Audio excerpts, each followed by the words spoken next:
السلام عليكم ورحمة الله وبركاته. الحمد لله رب العالمين. الصلاة والسلام على رسول الله وعلى آله وصحبه أجمعين. أما بعد, ഏറ്റവും സ്നേഹനിധികളായ എൻ്റെ പ്രേക്ഷകരെ, സഹോദര സഹോദരിമാരെ, വാത്സല്യനിധികളായ വിദ്യാർത്ഥിനികളെ, ഇന്നത്തെ നമ്മുടെ ചർച്ചാ വിഷയം ചോദിച്ചാൽ ഉത്തരം കിട്ടുന്ന ഇസ്മുൽ ആളമിനെ എങ്ങനെയാണ് നമ്മൾ ഉപയോഗപ്പെടുത്തുക, അതിനെ എങ്ങനെ നമ്മൾ പ്രയോഗിക്കണം എന്നതിനെ സംബന്ധിച്ചാണ്. ചില ആൾക്കാരൊക്കെ ചോദിച്ചു എങ്ങനെയാണ് അതിനെ നമ്മൾ ഉപയോഗപ്പെടുത്തുക. പക്ഷെ ഒരു കാര്യം നാം മനസ്സിലാക്കണം, ഇസ്മുൽ ആളും അതുപോലെ തന്നെ ലൈലത്തുൽ ഖദ്റും വ്യക്തമാക്കി കൊടുത്തിട്ടില്ല. പക്ഷെ ചില കാര്യങ്ങളിലൊക്കെ ചില ഹദീസുകളിലും ആയത്തുകളിലുമൊക്കെ സൂചന നൽകിയതായി മുഫസ്സിറുകളും മുഹദ്ദിസുകളും ഒക്കെ രേഖപ്പെടുത്തി വെച്ചത് അനുസരിച്ചുകൊണ്ടാണ് നമ്മൾ ഇത് പറയുന്നത്.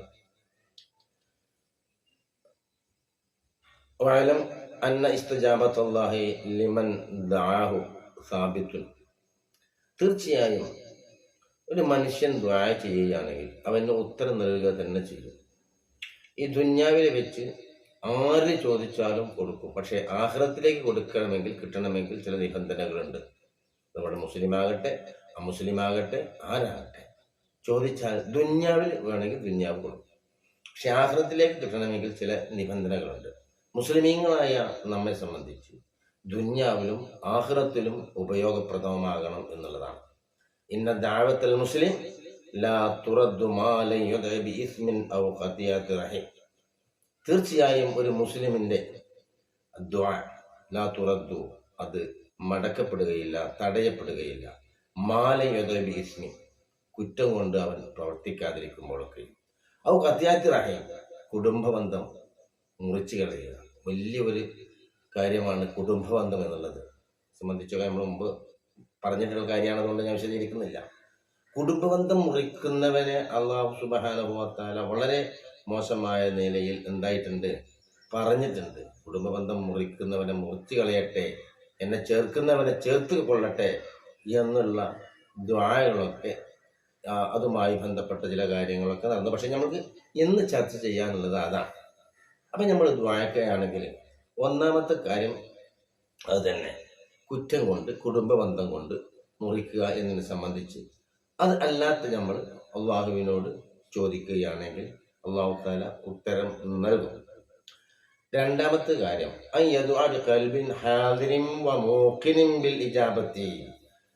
ഉത്തരം കിട്ടുമെന്ന ദൃഢനിശ്ചയത്തോടു കൂടെ മനസ്സിൽ നമ്മൾ ആ കാര്യങ്ങൾ ഹാജരാക്കിക്കൊണ്ട് റബ്ബിനോട് ദുആ ചെയ്യുക എന്നുള്ളതാണ്. നാവ് ഒന്നും ഖൽബൊന്നും രണ്ടായാൽ പോരാ. തീർച്ചയായും അത് അതിനെ നമ്മളെ ഹൃദയത്തിൽ അങ്ങേയറ്റത്തിൽ ആഴത്തിൽ ഉറപ്പിച്ചുകൊണ്ട് റബ്ബിനോട് ദുആ ചെയ്യുക എന്നുള്ളതാണ്. ഒരു ഖുദ്സിയായ ഹദീസിൽ കാണാം, അന ഇൻദല്ലന്നി അബ്ദി ബി ഫഇന്നല്ലന്ന ബി ഖൈറൻ ഫലഹു വഇന്നല്ലന്ന ബി ശർറൻ ഫലഹു. അന ഇൻദല്ലന്നി അബ്ദി ബി, എന്നെ കൊണ്ട് എൻ്റെ അടിമയുടെ അടുക്കൽ എങ്ങനെയാണ് അവൻ്റെ വിചാരം. തൻ്റെ യജമാനായ റബ്ബിനെ സംബന്ധിച്ച് നിന്റെ കൽബിൽ എങ്ങനെയാണ് നീ വിചാരിക്കുന്നത്, അവൻ അങ്ങനെയായിരിക്കും. എൻ്റെ ഇബാദത്തിൻ്റെ അവസ്ഥ എന്താണ്, ഇത് സ്വീകരിച്ചോ ഇല്ലേ എന്ന് നമ്മളെ കൽബ് തന്നെ വിധി പറയും. എൻ്റെ ദുആക്ക് ഉത്തരം കിട്ടുമോ ഇല്ലേ എന്നുള്ളത് നമ്മളെ കൽബ് തന്നെ വിധി പറയും. അത്രയും ദൃഢനിശ്ചയത്തോടു കൂടെ നമ്മൾ ചോദിക്കുക എന്നുള്ളതാണ്. ഇന്നല്ലന്ന ബി ഖൈറൻ, എന്നെ കൊണ്ട് ഖൈർ നല്ലതാണ് അവൻ വിചാരിക്കുന്നതെങ്കിൽ ഫലഹു, അവനെന്തുണ്ട്, ഖൈറുണ്ട്. നേരെ മറിച്ച് ഇന്നല്ലന്ന ബിശർറിൻ, ഷർറ് കൊണ്ടാണ് അവൻ ഉദ്ദേശിക്കുന്നതെങ്കിൽ ഫലഹു, അവനതുകൊണ്ട് നിന്റെ അധ്വാനം സ്വീകരിക്കൂല. അത്രയും കാലൊക്കെ ഇങ്ങനെയൊക്കെ പോയതുകൊണ്ട് അത് സ്വീകരിക്കൂല എന്നുള്ളൊരു ഭാവന റബ്ബിനെ സംബന്ധിച്ച് ഒരിക്കലും പാടില്ല. അപ്പോൾ അള്ളാഹുവിനെ കൊണ്ടുള്ള നല്ല ഭാവന. പിന്നെ അതുപോലെ കുറ്റം കൊണ്ടും കുടുംബബന്ധം മുറിക്കൽ കൊണ്ടും പ്രാർത്ഥിക്കാതിരിക്കാം. ദുആ തുടങ്ങുമ്പോൾ ഹംദ് കൊണ്ട് അൽഹംദുലില്ലാഹി റബ്ബിൽ ആലമീൻ, സ്വലാത്തും വേണം. അല്ലാഹുമ്മ സ്വല്ലി അലാ സയ്യിദിനാ മുഹമ്മദ്, അല്ലെങ്കിൽ കിട്ടുന്ന നിലക്കുള്ള സ്വലാത്ത് ഒരുപാടുണ്ടല്ലോ. അതിൽ നിന്നും നമ്മൾക്ക് മനസ്സിലാവുന്ന അറിയാവുന്ന സ്വലാത്ത് നമ്മൾ കൊണ്ടുവരിക എന്നുള്ളതാണ് മറ്റൊന്നുള്ളത്. അപ്പം പിന്നൊന്ന് ഇഖ്ലാസ് നിർബന്ധമാണ്.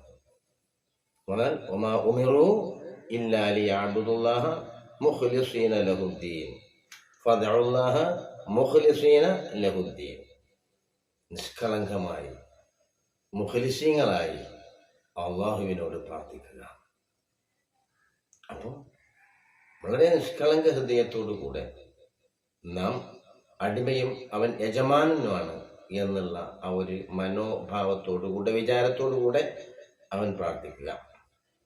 മറ്റൊന്ന് മുതാബഅത്തു റസൂലിനോട് പിൻപറ്റുക.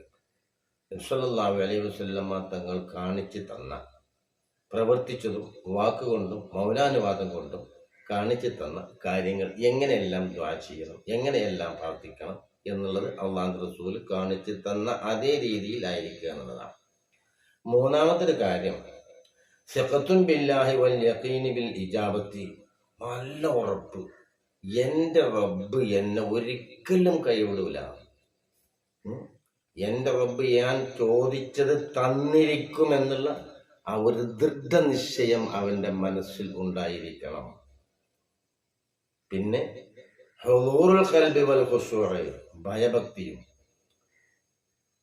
ഭയവും പ്രത്യാശയും നമ്മുടെ ഹൃദയത്തിൽ ഹാജരാക്കുക.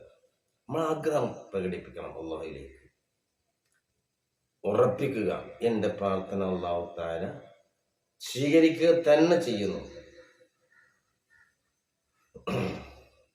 ആരെങ്കിലും പ്രാർത്ഥിച്ചാൽ അല്ലെങ്കിൽ പ്രാർത്ഥിക്കാൻ ഉദ്ദേശിച്ചാൽ തീർച്ചയായും അവൻ ഉറപ്പിച്ചു കൊള്ളട്ടെ, എൻ്റെ പ്രാർത്ഥന അല്ലാഹു സുബ്ഹാനഹു വ തആല സ്വീകരിക്കണം. അപ്പോൾ നമ്മൾ ഇത്തരം കാര്യങ്ങൾ ശ്രദ്ധിക്കുക.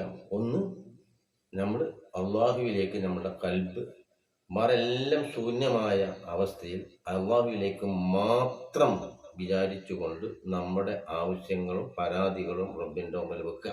അപ്പോൾ ഇസ്മുൽ ആദം നമ്മൾ പറഞ്ഞ രണ്ട് നിലക്കുള്ള വ്യാഖ്യാനങ്ങൾ ഹദീസിൽ മഹാന്മാർ രേഖപ്പെടുത്തി വെച്ചത് കാണാം. ഒന്ന്, അല്ലാഹുമ്മ ഇന്നി അസ്അലുക ബിഅന്നക അൻതല്ലാഹുൽ അഹദുസ് സമദുൽ ലദീ ലം യലിദ് വലം യൂലദ് വലം യകുൽ ലഹു കുഫുവൻ അഹദ്. ഇതാണ് ഇസ്മുൽ ആദം എന്ന് മഹാന്മാർ പറഞ്ഞിട്ടുണ്ട്. മഹാനായ നബി സല്ലല്ലാഹു അലൈഹി വസല്ലം തങ്ങൾ പറഞ്ഞതാണിത്. ഇന്നി അസ്അലുക, പടച്ചോനെ നിന്നോട് ഞാൻ ചോദിക്കുന്നു, ബിഅന്നക അൻതല്ലാഹുൽ അഹദുസ് സമദുൽ ലദീ ലം യലിദ് വലം യൂലദ് വലം യകുൽ ലഹു കുഫുവൻ അഹദ്. നീ അഹദാണ്, നീ സമദാണ്, നിന്നോട് തുല്യമായി ആരുമില്ല, നിന്നോട് തുല്യമായി ഒന്നും ഈ ലോകത്തില്ല. ലാ ഇലാഹ ഇല്ലല്ലാഹ് വഹ്ദഹു ലാ ശരീക ലഹു ലഹുൽ മുൽക്കു വലഹുൽ ഹംദു യുഹ്യി വയുമീതു വഹുവ അലാ കുല്ലി ഷൈഇൻ ഖദീർ. അതാണ്, നീ ഒറ്റക്ക, ഒരു പങ്കുകാരുമില്ല, ഒരു കൂട്ടുകാരുമില്ല, നീ തനിച്ചാണ് റബ്ബേ എന്നുള്ള ബോധം, എന്നുള്ള ആ ദൃഢനിശ്ചയം എൻ്റെ മനസ്സിലുണ്ട്. അപ്പോൾ നമ്മൾ ഇത് കൊടുത്തിട്ടുണ്ട്, ഇത് വെച്ചുകൊണ്ട് നമ്മൾ അള്ളാഹുവിനോട് പ്രാർത്ഥിക്കുക. എൻ്റെ രീതി അതാണ്. പിന്നെ മറ്റൊന്ന് നമ്മൾ പറഞ്ഞു, ഒരു സ്വഹാബി ഒന്ന് സ്കെച്ച്, ഇതും അങ്ങനെ തന്നെയാണ് വന്നിട്ടുള്ളത്. പിന്നെ മറ്റൊരു സഹാബി ഒരു അവസരത്തിൽ വന്ന് നബി സല്ലല്ലാഹു അലൈഹി വസല്ലം തങ്ങൾ നിസ്കാരം കഴിഞ്ഞ് അവിടുന്ന് ഈ സഹാബി ഒരു പ്രാർത്ഥന പ്രാർത്ഥിക്കുന്നത് കേട്ടു. അല്ലാഹുമ്മ ഇന്നി അസ്അലുക ബിഅന്ന ലക്കൽ ഹംദ ലാ ഇലാഹ ഇല്ലാ അൻതൽ മന്നാനു ബദീഉസ് സമാവാതി വൽ അർദ് യാ ദൽ ജലാലി വൽ ഇക്റാം യാ ഹയ്യ് യാ ഖയ്യൂം. ഇത് പറഞ്ഞപ്പോൾ നമ്മൾ കഴിഞ്ഞ വീഡിയോയിൽ പറഞ്ഞിട്ടുണ്ട്, നബി സല്ലല്ലാഹു അലൈഹി വസല്ലമ തങ്ങൾ പറഞ്ഞു, ആ മനുഷ്യൻ ഇസ്മുൽ ആദം കൊണ്ടാണ് പ്രാർത്ഥിച്ചത്, തീർച്ചയായും അതിന് ഉത്തരം നൽകുക തന്നെ ചെയ്യുമെന്ന്. അങ്ങനെ ദുആ ചെയ്താൽ അല്ലാഹു തആല ഉത്തരം നൽകും. അതുപോലെ മഹാനായ അസ്മാ ബിൻത് യസീദ് ഇതിന് നിവേദനം ചെയ്ത ഹദീസിൽ കാണാം, നബി സല്ലല്ലാഹു അലൈഹി വസല്ലമ തങ്ങൾ പറയുന്നതായിട്ട്, ഇസ്മുൽ ആദം ഫി ഹാതൈനിൽ ആയത്തൈനി, ഈ രണ്ട് ആയത്തിലാണ്. ഈ രണ്ടായത്ത്, വ ഇലാഹുക്കും ഇലാഹു വാഹിദ് ലാ ഇലാഹ ഇല്ലാ ഹുവർ റഹ്മാനുർ റഹീം. പിന്നെ സൂറത്ത് ആലി ഇംറാനിൽ കാണാം, അലിഫ് ലാം മീം അല്ലാഹു ലാ ഇലാഹ ഇല്ലാ ഹുവൽ ഹയ്യുൽ ഖയ്യൂം. ഇതിലാണ്. പിന്നെ മറ്റൊരു ഹദീസ് മുഫസ്സിറുകൾ രേഖപ്പെടുത്തിയതായിട്ട് കാണാം, അല്ലാഹു ലാ ഇലാഹ ഇല്ലാ ഹുവൽ ഹയ്യുൽ ഖയ്യൂം, ആയത്തുൽ കുർസിയിലാണ്. ഇതൊക്കെ പറഞ്ഞത് എന്തിനു വേണ്ടിയെന്ന് ചോദിച്ചാൽ, എൻ്റെ പ്രിയമുള്ള സുഹൃത്തുക്കൾ മനസ്സിലാക്കേണ്ടത്, ഇതെല്ലാം അള്ളാഹുവിൻ്റെ മഹത്തായ ഇസ്മുൽ ആസം മറഞ്ഞു കിടക്കുന്നുണ്ട്. അതുകൊണ്ട് ദുആ ചെയ്താൽ ഉത്തരം നൽകുക തന്നെ ചെയ്യുമെന്നുള്ളതാണ്. അപ്പം നമ്മൾ എന്ത് ചെയ്യണം? അപ്പം ഞാൻ ഇത്രയും കാര്യങ്ങൾ പറഞ്ഞല്ലോ. അപ്പം എങ്ങനെ പ്രയോഗിക്കേണ്ടത്? ആദ്യമായി ദുആക്ക് ഇജാബത്തുള്ള സമയത്ത് നമ്മൾ കണ്ടെടുക്കുക. എപ്പോഴൊക്കെ ദുആക്ക് ഇജാബത്ത് ഉണ്ടാകുന്ന സമയം നമുക്കറിയില്ലേ? വെള്ളിയാഴ്ച, അതുപോലെ തന്നെ നമ്മൾ ഈ 5 വക്ത് നമസ്കാരത്തിന് ദുആക്ക് ഇജാബത്ത് കിട്ടുന്ന സമയത്താണ് തിരഞ്ഞെടുത്തത്. പിന്നെ ഏറ്റവും ശ്രേഷ്ഠമായ ഒരു സമയം, ഒരു ടൈം ഞാൻ നിങ്ങൾക്ക് പറഞ്ഞു തരട്ടെ. എല്ലാത്തിനും കുറച്ച് പ്രയാസങ്ങളും അതിൻ്റെതായ ബുദ്ധിമുട്ടുകളും ഉണ്ടാവും കേട്ടോ. പക്ഷെ അതൊക്കെ സഹിച്ചേ പറ്റൂ. ഒരു മുസ്ലിമായ മനുഷ്യനെ സംബന്ധിച്ചിടത്തോളം, മുഅ്മിനായ മനുഷ്യനെ സംബന്ധിച്ചിടത്തോളം ഈ ദുന്യാവ് എന്താണ്? ഒരു സിജിനാണ്, ഒരു ജയിലിലാണ്. നിഷേധികൾക്കോ ഇതെന്താണ്? സ്വർഗമാണ്. സുഹൃത്തുക്കളെ, ഇവിടെ ഏറ്റവും കൂടുതൽ മനസ്സമാധാനം കിട്ടുന്നത് ആർക്കാന്നറിയ നിങ്ങൾ? മുഅ്മിനീങ്ങൾക്ക് മാത്രമേ കിട്ടൂ. മുസ്ലിമായ മനുഷ്യന് മാത്രമേ കിട്ടൂ. അവൻ ഫക്കീറായാലും ശരി, ഇല്ല ധനികനായാലും ശരി, ഈ ഭരണാധികാരി ആയാലും ശരി, മുസ്ലിമായ മുഅ്മിനായ മനുഷ്യന് മാത്രമേ മനസ്സമാധാനം കിട്ടുകയുള്ളൂ. അതുപോലെ നിങ്ങൾ വിചാരിക്കും എല്ലോ സമ്പത്തുണ്ടായാൽ ഒന്ന് നല്ല റാഹത്തും സന്തോഷം. ഇല്ല, ഒന്നും. ഏറ്റവും വലിയ സമാധാനം മനസ്സമാധാനമാണ്. അത് കിട്ടണമെങ്കിൽ എന്ത് വേണം? അള്ളാഹുവിൻ്റെ കലാം, അള്ളാഹുവിൻ്റെ ദിക്ർ, എൻ്റെ യജമാനൻ, എൻ്റെ ഉടമസ്ഥൻ ഖാലിഖായ റബ്ബ്, അവനെ സംബന്ധിച്ച് നമ്മൾ ദൃഢനിശ്ചയം ചെയ്തുകൊണ്ട് കാര്യങ്ങൾ, ആമാലുകൾ പ്രവർത്തിക്കുക. എല്ലാം അള്ളാഹുവിലേക്ക് തവക്കലാക്കുക. അപ്പോൾ ഞാൻ പറഞ്ഞു കൊണ്ടുവന്നത്, രാത്രിയുടെ 2/3 ഭാഗം കഴിഞ്ഞാൽ നബി സല്ലല്ലാഹു അലൈഹി വസല്ലമ തങ്ങൾ തഹജ്ജുദ് നിസ്കരിച്ച് ചില പ്രാർത്ഥനകളൊക്കെ നബി സല്ലല്ലാഹു അലൈഹി വസല്ലമ തങ്ങൾ ചെയ്തിട്ടുണ്ട്. ഞാൻ പറഞ്ഞല്ലോ, ഇത്തിബാ റസൂലാണ് ഇതിന് കാര്യമായി വേണ്ടത്. അള്ളാഹുവിൻ്റെ റസൂലിൻ്റെ എഴുന്നേറ്റിട്ട് കയ്യത്തിരെന്ത് പറഞ്ഞു?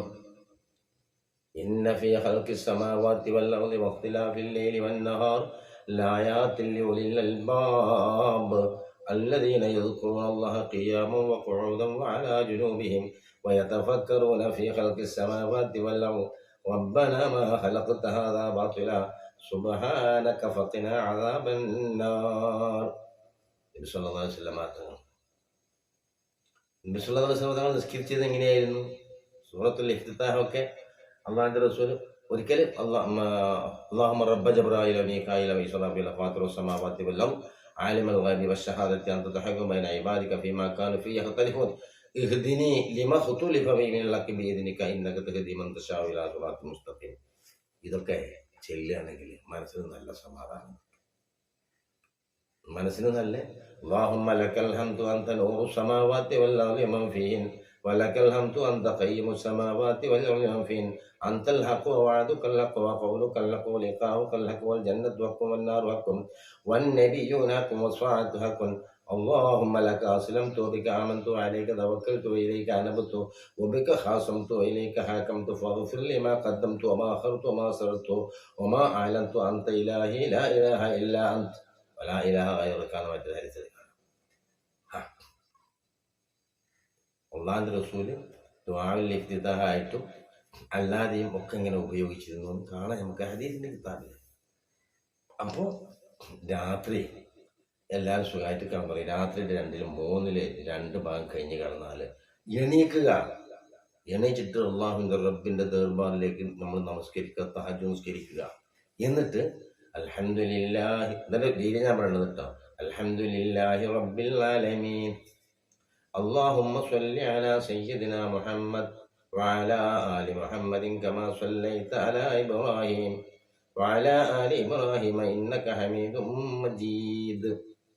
എന്നിട്ട് പറയാം, اللهم إني أسألك بأن لك الحمد لا إله إلا أنت المنان بديع السماوات والأرض يا ذا الجلال والإكرام يا حي يا قيوم. അർത്ഥം വ്യാഖ്യാനമൊക്കെ ഞാൻ മുമ്പ് പഴയ ക്ലാസ്സിൽ പറഞ്ഞിട്ടുണ്ട്. ഇപ്പം ഞാനത് പറയുന്നില്ല. അത് പറഞ്ഞിട്ട് നമ്മളെ കാര്യം റബ്ബിന്റെ മുമ്പിൽ പരാതി പറയുക, അല്ലാതെ എവിടുന്ന് പറഞ്ഞിട്ടും കാര്യമില്ല. നെട്ടോട്ടം ഓടിയിട്ട് കാര്യമില്ല. ഞാൻ അവിടെ ചെന്ന് പറഞ്ഞു പരാതികളും പ്രശ്നങ്ങളും ഖാലിഖായ ഉടമസ്ഥനായ റബ്ബിന്റെ മുമ്പിൽ പറയുക. അല്ലെങ്കിൽ അല്ലാഹുമ്മ ഇന്നി അസ്അലുക ബി അന്നക അൻതല്ലാഹുൽ അഹദുസ് സമദുൽ ലദീ ലം യലിദ് വലം യൂലദ് വലം യകുൽ ലഹു കുഫുവൻ അഹദ്. എന്നിട്ട് നമ്മളെ കാര്യങ്ങൾ പച്ച മലയാളം തിരിയും, ഇംഗ്ലീഷും തിരിയും, മലയാളവും തിരിയും, ഏത് അറബി എല്ലാ ഭാഷയും അള്ളാഹ്ക്ക് തിരിയും. നമുക്ക് അറിയുന്ന ഭാഷയിൽ പറഞ്ഞാൽ പരാതികൾ പ്രശ്നങ്ങൾ നിന്റെ ഖാലിഖായ ഉടമസ്ഥനായ റബ്ബിന്റെ മുമ്പിൽ മാത്രമാണ് വെക്കേണ്ടത്. എന്നാൽ തീർച്ചയായും ഏത് കാര്യങ്ങളും അല്ലാഹു സുബ്ഹാനഹു വ തആല നിറവേറ്റിത്തരും. പറഞ്ഞ് മനസ്സിലായല്ലോ എങ്ങനെ ഉപയോഗപ്പെടുത്താം. റൈസ്മുല്ല യാ ഹൈ യാ കയ്യൂമാണ് ഇസ്മുല്ല. അപ്പം നീ പറഞ്ഞതിൽ അതൊക്കെ പെടേണ്ടത് യാ ഹൈ യാ കയ്യൂം എന്ന് പറഞ്ഞതിലാണ് ഇസ്മുല്ല. അത് ധാരാളം നമുക്ക് ചെല്ലാവുന്നതാണ്. മനസ്സിലായില്ലേ? യാദുൽ ജലാലി വല്ലിക്കുറാം അതിലാണെന്നുണ്ട്. അപ്പം ഇതൊക്കെ അതിൽ ഉൾപ്പെട്ടിട്ടുണ്ട്. ലാ ഇലാഹ ഇല്ലല്ലാഹ് അതാണെന്ന് പറയുന്നുണ്ട്. ഇങ്ങനെ ഒരുപാടുണ്ട്. അപ്പം ഇതെല്ലാം നമ്മൾ ഉൾപ്പെടുത്തിയിട്ടാണ് ആ ഒരു പ്രാർത്ഥന നമ്മൾ ചൊല്ലുന്നതും അത് മുൻനിർത്തിക്കൊണ്ട് റബ്ബിനോട് ചോദിക്കുക. അതുപോലെ തവസ്സുല് നമ്മൾക്ക് ചെയ്യാം. മഹാന്മാരായ അമ്പിയാക്കൾ, ഔലിയാക്കൾ, സ്വാലിഹ്യങ്ങളൊക്കെ ഉൾപ്പെടുത്തിയിട്ട് ഉള്ള ഒരു പ്രാർത്ഥന. ഇതുകൊണ്ടൊക്കെ നമ്മൾക്ക് രക്ഷപ്പെടാം. അല്ലാതെ എനിക്ക് ദുന്യാവിനെ നമ്മൾ ആവശ്യപ്പെടുകയാണെങ്കിൽ ദുന്യാവ് കിട്ടും, ആഖിറ വേണമെങ്കിൽ ആഖിറ കിട്ടും. രണ്ടും നമ്മൾ ആവശ്യപ്പെടുകയാണെങ്കിൽ രണ്ടും തരും. മനസ്സിലായല്ലോ സുഹൃത്തുക്കളെ? ഇതൊക്കെ നമ്മളൊന്ന് പ്രയോഗിച്ച് നോക്കണം, എന്നെങ്കിലാണ് ഇതിൻ്റെയൊക്കെ പ്രയോജനം. ഇപ്പം നമ്മൾ ആലോചിച്ച് നോക്കുക, എന്തിനാണ് ഈ ഇപ്പം ഞാൻ ഈ ഇരിക്കുന്ന ഈ ഒരു റൂം, എൻ്റെ ഒരു ഭവനം മുഴുവനും എനിക്ക് സ്വർണ്ണമാക്കി തന്നു. സ്വർണ്ണമാണ്, അതാണല്ലോ ഏറ്റവും വില പിടിച്ച് നിൽക്കുന്നത്. അത് വെളുത്ത സ്വർണ്ണമായാലും ചുവന്ന സ്വർണ്ണമായാലും സ്വർണ്ണമായാലും ഞാനിതിലിരിക്കുകയാണ്. എനിക്കത് വിശക്കുന്നതിന് നിന്നാൽ പറ്റും. എന്നെ ഒരു ഒരു ഒരു ഏതെങ്കിലും നിലക്ക് ഒരു മുടി പോലും അത് സംരക്ഷിക്കാൻ അതിന് കഴിയില്ല. മനസ്സിലായി നിങ്ങൾക്ക്? എന്തിനാ കഴിയാം? ഒന്നിനും കഴിയും. മുഴുവൻ സ്വർണ്ണമാക്കി തന്നിട്ട് സുഹൃത്തുക്കളെ അതിലിങ്ങനെ നിൽക്കുകയാണ് നമ്മൾ. അതിലിങ്ങനെ നിൽക്കാനല്ലാണ്ട് അതിലൊരു പാവപ്പെട്ട മനുഷ്യൻ വന്നിരുന്നാലും ശരി, ഒരു ധനികൻ വന്നിരുന്നാലും ശരി, ആയിരുത്തുന്നത് പോലെ നമ്മൾ നല്ല ഭക്ഷണം കഴിക്കണം. നല്ല സമ്പത്തും സ്വത്തൊക്കെ ഉള്ള നല്ല സുഖലോലഭന്മാരായി ജീവിക്കുന്ന ആളുകൾക്ക് നമ്മൾ കഴിക്കുന്ന ഭക്ഷണം പക്ഷേ കഴിക്കാൻ പറ്റില്ല. അങ്ങനെയാണല്ലോ. ആലോചിച്ച് നോക്കണം, ചിന്തിച്ചു നോക്കണം. നമ്മൾ സുഖമായി നല്ല നമുക്ക് ഇഷ്ടമുള്ള ഭക്ഷണമൊക്കെ കഴിക്കുന്നു. അള്ളാഹുത്താല അപ്പം എല്ലാവർക്കും ഒരേ രീതിയിൽ അള്ളാഹുത്താല എന്തില്ല, ചില അനുഗ്രഹങ്ങൾ നൽകുന്നില്ല. സംഗതി എല്ലാം ഒരേപോലെ. അവന് സമ്പത്തുണ്ടെങ്കിൽ അവനനുസരിച്ചുള്ള ബാധ്യതകളും കാര്യങ്ങളും. അള്ളാഹു റസൂൽ പറഞ്ഞു തന്നെ, എന്നെ മിസ്കീനായി ജീവിപ്പിക്കുകയും മിസ്കീനായി മരിപ്പിക്കുകയും മിസ്കീനായി യാത്രയാക്കുകയും വേണം. സല്ലല്ലാഹു അലൈഹി വസല്ലമ തങ്ങൾ ആ രീതിയിലാണ് ഇവിടെ വന്നത്.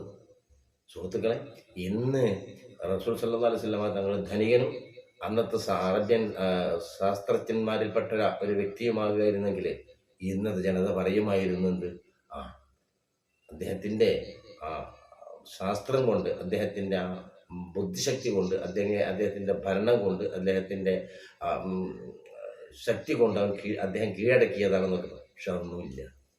സമ്പത്തുണ്ടോ? ഇല്ല. നബി സല്ലല്ലാഹു അലൈഹി വസല്ലം തങ്ങൾ മനുഷ്യരിൽ നിന്ന് വല്ലതും പഠിച്ചിട്ടുണ്ടോ? അതുകൊണ്ട് നബിയിലും ഈ ആയത് ഒന്നും പഠിച്ചിട്ടില്ല. നമ്മളെ പോലെ മദ്രസയിൽ പോയിട്ടില്ല, കലാലയത്തിൽ പോലും ഒന്നും പോയിട്ടില്ല. അല്ലാഹു സുബ്ഹാനഹു വ തആല 23 കൊല്ലക്കാലം കൊണ്ട് ഈ ഖുർആൻ അല്പാൽപമായി കൊണ്ട് നബി സല്ലല്ലാഹു അലൈഹി വസല്ലം തങ്ങളിലേക്ക് അവതരിപ്പിച്ചു കൊടുത്തു. ലോകാവസാനം വരെ നിലനിൽക്കുന്നതും അതാണ്. അതുകൊണ്ട് അത് നമ്മൾ എത്ര കണ്ട് നമ്മൾ പ്രായോഗികമാക്കുന്നു, നമ്മൾ അത് മനസ്സിൽ കൊണ്ട് നടക്കുന്നു, അത്രയും നമ്മൾക്ക് രക്ഷയാണ്. അവസാന കാലഘട്ടം വരുമ്പോൾ അതെല്ലാം നാക്കിൽ മാത്രമായിരിക്കും. എന്തുണ്ടാവില്ല? കല്ലുണ്ടാകില്ല. സുഹൃത്തുക്കളെ, ഞാനിതൊക്കെ പറയുമ്പോൾ ചില ആൾക്കാരൊക്കെ വിചാരിക്കും ഞാൻ എല്ലാ വീഡിയോയിലും പറയുന്നതാണ്, നമുക്ക് യൂട്യൂബ് വരുമാനത്തിന് വേണ്ടിയാണ്. സുഹൃത്തുക്കളെ, ഒരു കാര്യം ഞാൻ പറയട്ടെ, സ്വന്തമായി ഒരു ബാങ്ക് അക്കൗണ്ടും കൂടെ ഇല്ലാത്ത ഒരു മനുഷ്യനാണ് ഞാനെന്ന് മനസ്സിലാക്കണം. ഞാനത് ചെയ്യുന്നത് എന്തിനാണെന്നറിയോ? എനിക്ക് ഉപകാരം കിട്ടും. എങ്ങനെ ഉപകാരം കിട്ടും? നിങ്ങൾ നിങ്ങളുടെ ദൈനംദിന ജീവിതത്തിൽ പ്രാർത്ഥിക്കുകയും അതുകൊണ്ട് അമൽ ചെയ്യുകയും ചെയ്താൽ അതിൻ്റെ പ്രതിഫലം എനിക്ക് കിട്ടും. അപ്പോൾ ഇത്തരം കാര്യങ്ങളാണ് നമ്മൾ പറഞ്ഞത്. നമ്മൾക്ക് അതുകൊണ്ട് പ്രയോജനം വേണം. അല്ലാഹു സുബ്ഹാനഹു വ തആല നമ്മളെ ഇരു വീട്ടിലും വിജയികളുടെ കൂട്ടത്തിൽ ഉൾപ്പെടുത്തട്ടെ. നമ്മുടെ പ്രാർത്ഥന റബ്ബുൽ ഇസ്സത്ത് സ്വീകരിക്കട്ടെ. നമ്മളിൽ നിന്ന് മരിച്ചുപോയ ഒരുപാട് ആളുകളുണ്ട്. അവർക്കെല്ലാം അല്ലാഹു സുബ്ഹാനഹു വ തആല മഗ്ഫിറത്തും റഹ്മത്തും നൽകട്ടെ. ബിറഹ്മതിക യാ അർഹമർ റഹീമീൻ. അസ്സലാമു അലൈക്കും വറഹ്മത്തുള്ളാഹി വബറകാതുഹു.